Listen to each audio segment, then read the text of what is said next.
Hello, this is the ninth video on electromagnetism. This is the bilingual English Telugu. It is for classes 6 to 10, can be used by students of class 10 to review and to understand the subject. In this video, we will study about the gold leaf electroscope. So ఇంతకు ముందు మనం ఏం చూసాము మనము static charge PVC pipe మీద కానీ glass rod మీద కానీ స్టాటిక్ చార్జ్ని జనరేట్ చేసి దాన్ని మనం ఒక మెటల్ కప్కి ట్రాన్స్ఫర్ చేసాం. We could transfer it. తర్వాత మెటల్ కప్ని మనం ప్లాస్టిక్ పెన్తో పట్టుకున్నాము ఇన్సులేటెడ్ హ్యాండిల్తో. అప్పుడు ఆ చార్జ్ దాని మీద ఉండింది. తర్వాత మనం టచ్ చేస్తే మనకు మన బాడీ మీదకి వచ్చేస్తుంది. అండ్ లైక్ కింద చెప్పులు లేకుండా నిల్చుంటే గ్రౌండ్కి కూడా వెళ్ళిపోతుంది ఆ charge. So charging and discharging of a metal object. Charge can be transferred, static charge can be transferred to a metal object అని మనము తెలుసుకున్నాం. సో ఇప్పుడు once the charge moves to the metal cup, it spreads all over the cup. The metal cup allows the charges to move freely through it. అంటే మనం silver cup మీద వేసినప్పుడు అది through out the cup అది spread అవుతుంది. దాంట్లో నుంచి metal కప్లో నుంచి అది ఫ్రీగా మూవ్ అవుతుంది దాని మీద అని మనం అంటున్నాం. ఎలా తెలుసు మనకిది? How do we know that the charge moves throughout the cup? We will find out. ఇప్పుడు we need the gold leaf electroscope to find this out. It's an instrument that detects the presence of electric charge. మనకు pith ball electroscope కూడా మనకు charge ఉంది అని presence detect చేస్తుంది. అలాగే gold leaf electroscope కూడా it was a very useful instrument to scientists till the middle of 19th century. So చాలా కాలం వరకు సైంటిస్ట్కి ఇది చాలా ఇంపార్టెంట్ ఇన్స్ట్రుమెంట్. ఇప్పుడు మనం అలా ఆ, అనుకోకుండా ఉండొచ్చు మనం, కానీ అప్పుడు మాత్రం ఇది it was very important. So this is how the gold leaf electroscope looks. What are its parts? It has a metal part. పైన ఇది మెటల్, ఇది రాడ్. పైన this is has a round knob. పైన ఒక రౌండ్ నాబ్, తర్వాత కింద ఒక stem rod లాగా ఉంటుంది. తర్వాత it has two thin foil leaves. Sheet అంటే చాలా thin gold sheets use to be foil లాగా, అల్యూమినియం ఫాయిల్ అంతగా సన్నగా ఉండే షీట్స్, మెటల్ షీట్స్. ఇక్కడ లీవ్స్ అన్నమాట, అవి అటాచ్ చేసి ఉంటాయి అన్నమాట. ఇది glass bottle, glass are metal bottle. తర్వాత ఇది రబ్బర్ ఆర్ కార్క్, ఇది ఇన్సులేటింగ్ మెటీరియల్. సో ఈ మెటల్ ఆబ్జెక్ట్ మీద మనం చార్జ్ ట్రాన్స్ఫర్ చేస్తే అది గ్రౌండ్కి టచ్ అవ్వకుండా ఉంది కాబట్టి అక్కడ ఉంటుంది. It stays there, the charge stays on it. So ఇది కాపర్ మెట్ కానీ వేరే ఏదైనా మెటల్ కానీ అవ్వచ్చు. So when you rub this PVC rod rub చేసి చార్జ్ దీన్ని మీదకి ట్రాన్స్ఫర్ చేస్తే అప్పుడు ఈ చార్జ్ ఈ నాబ్ నుండి కిందకి మెటల్ స్టెమ్ వచ్చేసి తర్వాత ఈ గోల్డ్ లీవ్స్కి రీచ్ అవుతుంది. అప్పుడు ఆ గోల్డ్ లీవ్స్ రెండిటి మీద ఒకటే చార్జ్ ఉంది కాబట్టి ఆ రెండు లీవ్స్ రిపెల్ అవుతాయి because of the same charge. Repel అయ్యి డైవర్జ్ అవుతాయి, they move and they stay diverged. Okay, ఇలా విచ్చుకొని ఉంటాయి అన్నమాట. So the leaves, so because of repulsion. So ఇక్కడ నేను నెగటివ్ ఛార్జ్తో చూపించాను పీవీసీ రాడ్తో. గ్లాస్ రాడ్తో కూడా చేస్తే ఇదే రిజల్ట్ వస్తుంది. ఓకే, తర్వాత ఇది మనం టచ్ చేస్తే ఈ మెటల్ రాడ్ పార్ట్ని మనం చేతితో టచ్ చేస్తే ఆ చార్జ్ అంటే మనకి వచ్చే ట్రాన్స్ఫర్ అయిపోతుంది. తర్వాత మనము మనలో నుంచి గ్రౌండ్కి కూడా వెళ్ళిపోవచ్చు. సో ఇట్ డిశ్చార్జెస్, ఆ చార్జ్ వెళ్ళిపోతుంది. అప్పుడు మళ్ళీ ఆ లీవ్స్ దగ్గరకు వచ్చేస్తాయి, కొలాప్స్ అయిపోతాయి. సో ఇది gold leaf electroscope. Okay, so దీనికి పైన ఒక మెటల్ నాబ్ ఉంది, దానికి ఒక మెటల్ స్టెమ్ ఉంది. ఇక్కడ ఇది రబ్బర్ వాషర్ ఇది. సో దీనికి పార్ట్లీ మెటల్ బాడీ ఉంది. ముందరలో గ్లాస్ ఉంది, వెనకాల గ్లాస్ ఉంది. తర్వాత ఈ స్టెమ్కి ఒక సన్నగా ఉండే అల్యూమినియం ఫాయిల్. మనం గోల్డ్ లీవ్స్ వాడము ఇప్పుడు. వి యూస్ ఎనీ అల్యూమినియం ఫాయిల్, థిన్గా ఉండే ఫ్లెక్సిబుల్గా ఉండే అల్యూమినియం ఫాయిల్. ఇప్పుడు చూడండి, అది ఫ్లెక్సిబుల్గా ఉందని కనిపిస్తుంది. దాన్ని వంపితే అది మూవ్ అవుతుంది. So it moves freely, aluminium foil. Okay. And ఇంకోటి ఏంటంటే మనము ఆ, ఒకటే ఒకటే లీఫ్ని యూస్ చేస్తున్నాము. క్లాసిక్గా ఎక్స్పెరిమెంట్లో వాళ్ళు రెండు లీవ్స్ని యూస్ చేసేవాడు.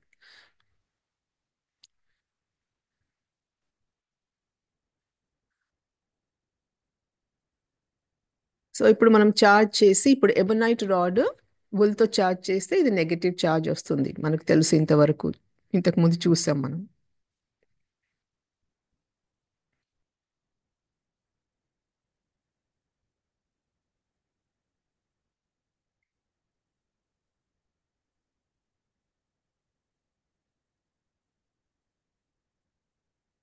ఓకే, అప్పుడు టచ్ చేసిన తర్వాత చార్జ్ ట్రాన్స్ఫర్ అయిపోయింది, దాని మీదకి మూవ్ అయిపోయింది. ఇప్పుడు అది ఇట్ ఇస్ స్టేయింగ్ డైవర్జ్డ్.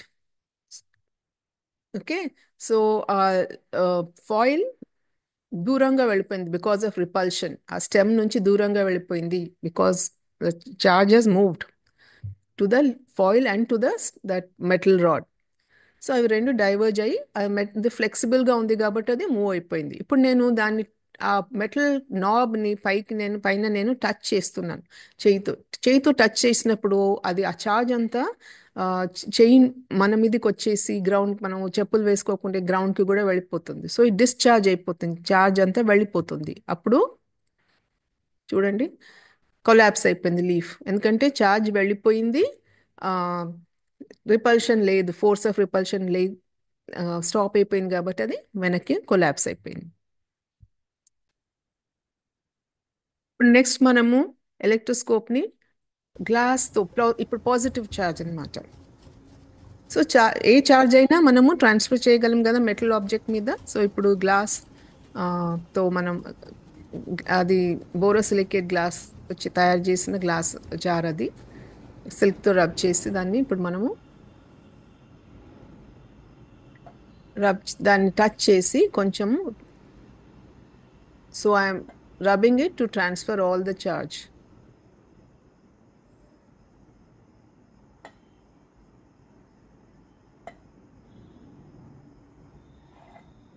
సో చూడండి, అది రిఫ్లెక్ట్ అయింది, అది డైవర్జ్ అయింది లీఫ్.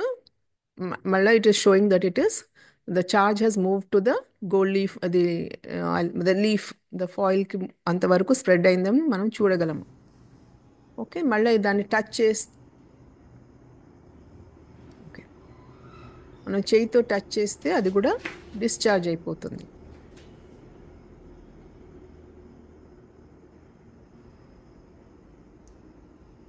ఓకే, అలాగే ఇక్కడ మనం ఒక హోమ్ మేడ్ గోల్డ్ లీఫ్ ఎలక్ట్రోస్కోప్ని చూద్దాం. ఇక్కడ ఒక బాటిల్లో మనము కాపర్ వైర్, ఇక్కడ ఇలా I turn it round, and అక్కడ కాపర్ వైర్ని మీద ఇక్కడ అల్యూమినియం ఫాయిల్తో చేసిన రెండు లీవ్స్ నేను అక్కడ సస్పెండ్ చేసి పెట్టాను. ఇప్పుడు దాన్ని చార్జ్ చేస్తే అవి రెండు డైవర్జ్ అవుతాయి, ఆ రెండు లీవ్స్ డైవర్జ్ అవుతాయి. ఓకే.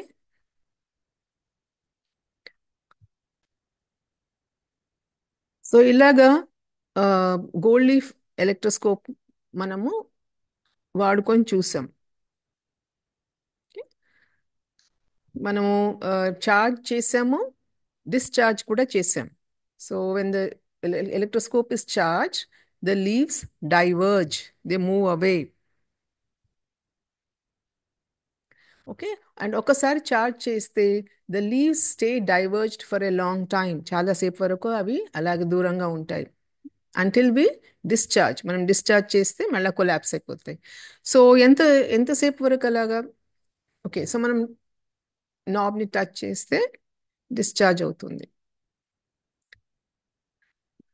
సో మనం డిశ్చార్జ్ చేయకపోతే ఎంతసేపు అవి లీవ్స్ అలాగే దూరంగా ఉంటాయి? That depends. మెల్లమెల్లగా దాని మీద ఉన్న చార్జ్ లీక్ అయిపోతుంది. Charge gradually leaks into the air. Air molecules pick up the charges slowly.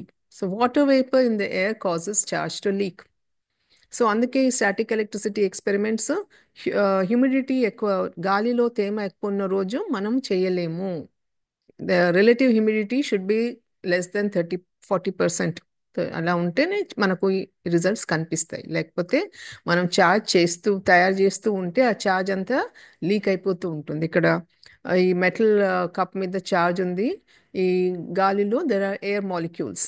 Air molecules they they pick up this charge, pick up చేసి తీసుకెళ్ళిపోతాయి. So that is how the cup loses the charge. Okay, so this was a very useful instrument for scientists who are studying electricity. So in those times, this was an advanced instrument. So ఈ charge leak అవ్వకుండా చాలాసేపు charge ఉండడానికి దాని మీద they to prevent the leakage of charge they use to pump the air out of the electroscope. దాంట్లో vacuum లాగా చేసి అంటే ఎయిర్ పంప్ అవుట్ చేస్తే లోపల కొంచెం వాక్యూమ్ అవుతుంది, అప్పుడు ఛార్జ్ ఎక్కువసేపు ఉంటుంది. ఓకే, ఫైనల్గా ఇప్పుడు మనము చూద్దాము రెండు. If we put both positive charge and negative charge on the electroscope, what happens?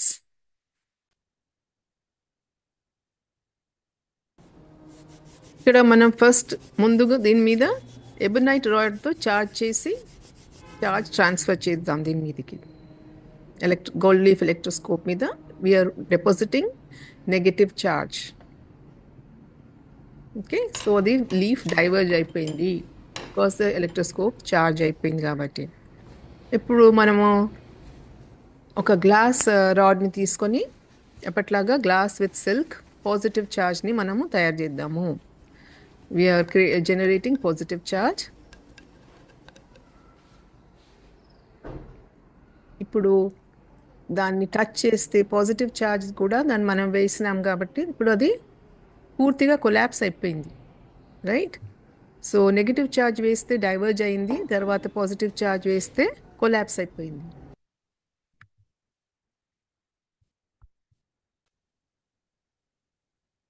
So negative and positive charges వేస్తే రెండు దాన్ని ట్రాన్స్ఫర్ చేస్తే ఛార్జెస్ క్యాన్సిల్ అవుట్.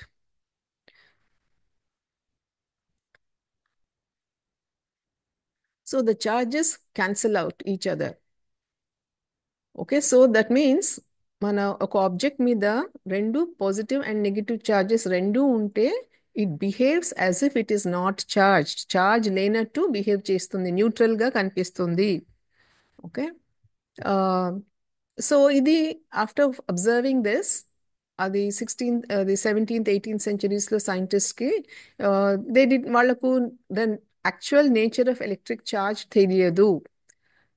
మనకు తెలుసు ఇప్పుడు ఎలక్ట్రాన్స్లో నెగిటివ్ ఛార్జ్ ఉంటుంది, ప్రోటాన్స్లో పాజిటివ్ ఛార్జ్ ఉంటుంది, ఆటంలో రెండు ఛార్జ్ ప్రోటాన్స్ అండ్ ఎలక్ట్రాన్స్ రెండు ఇవన్నీ మనకు తెలుసు, అవి వాళ్ళకి తెలిసేది కాదు. సో వాళ్ళు సైంటిస్ట్స్ ఇమాజిన్ చేశారు ఏంటి అంటే ఈ రెండు రకాల ఛార్జెస్ ఉన్నాయి, పాజిటివ్ నెగిటివ్. ఇవి రెండు they are some kind of invisible fluid, ఒకలాంటి ఫ్లూయిడ్. ఇవి రెండు ఈచ్ 2 kinds ఆఫ్ ఫ్లూయిడ్ అనుకున్నారు. ఆ రెండు ఫ్లూయిడ్స్ ఈక్వల్ క్వాంటిటీస్లో ఉంటే ఒక ఆబ్జెక్ట్లో ఆ ఆబ్జెక్ట్ అపియర్స్ టు బి అన్చార్జ్, న్యూట్రల్గా ఉంటుంది. అవి సపరేట్ అయితే చార్జ్డ్గా ఉంటుంది అని అనుకున్నారు. ఓకే, సో మనకు ఇప్పుడు తెలుసు కదా నెగిటివ్ ఎలక్ట్రాన్స్ పాజిటివ్ ప్రోటాన్స్ ఇవి ఉంటాయి ఎవ్రీ ఆటంలో. So atoms are like this, every atom has positive and negative charges. Okay, so ఈ నెగిటివ్ చార్జెస్ మనకు ఇన్సులేటర్స్లో ఈ ఆటమ్కి అంటుకొని ఉంటాయి. They are stuck to the atom, they cannot move, charges cannot move. But in case of metals ఈ negative electrons ఉన్నాయి కదా, అవి ఈ మెటీరియల్లో అంతా ఫ్రీగా మూవ్ అవుతాయన్నమాట. అందుకే charge moves through metals and conductors.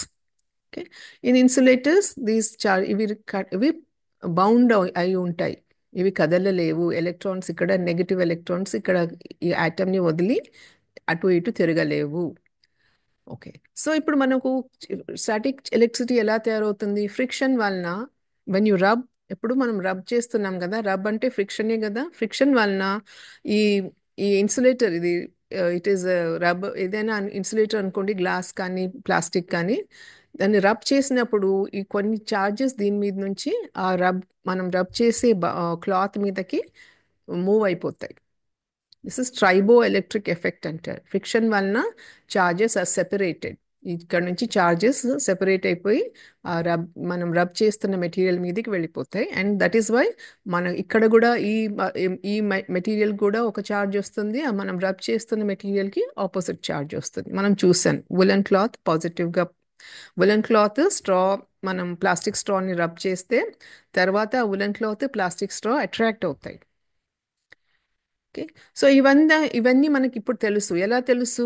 అది it's a very long story. Electrons ఉన్నాయి, ప్రోటాన్స్ ఉన్నాయి, మనం ఎలా కనుక్కున్నాం స్టెప్ బై స్టెప్. అది చాలా if it will take a long time for us to understand it well if you keep at it, మీరు continue చేస్తే. ఓకే, మనం ఏం చూసాము? Charge can be freely transfer to conducting objects అని మనం already చూసాము. అది యూస్ చేసి మనము గోల్డ్ లీఫ్ ఎలక్ట్రోస్కోప్ తయారు చేసాము. Okay, when we charge a gold leaf electroscope, leaves diverge.